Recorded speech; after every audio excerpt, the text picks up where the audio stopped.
Bonjour les numismates, bienvenue sur le 7e épisode de la chaîne Culture Numismatique. Aujourd'hui nous allons parler d'une monnaie romaine, plus précisément d'une sesterce de Faustine Mère. Petit rappel du contexte historique, Faustine Mère est née vers 100 après Jésus-Christ et est morte en 140 après Jésus-Christ.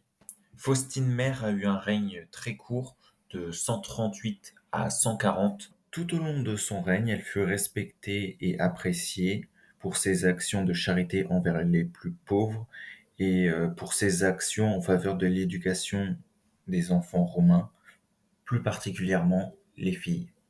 Toutes les monnaies de Faustine Mère sont des monnaies posthumes. Elles ont été frappées après sa mort par son conjoint qui était empereur avec elle, Antonin le Pieux.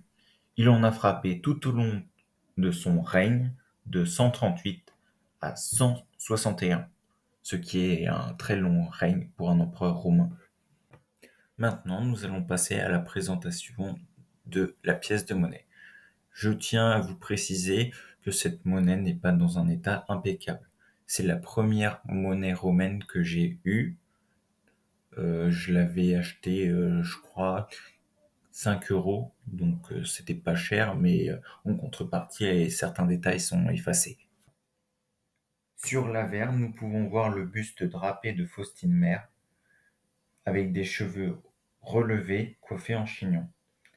Il y a l'inscription Faustina qui est encore lisible, mais plus l'inscription Diva, qui signifie divine en français, qui est censée se trouver sur la partie gauche de la pièce. Nous voyons Cérès drapé debout, tenant à gauche une torche allumée et 2 épis de blé de la main droite. Il y a l'inscription SC pour sesterce et l'inscription Augusta à moitié effacée. Il ne reste que le sta qui se trouve sur la partie droite. J'espère que cette vidéo vous aura plu. N'hésitez pas à liker et à vous abonner.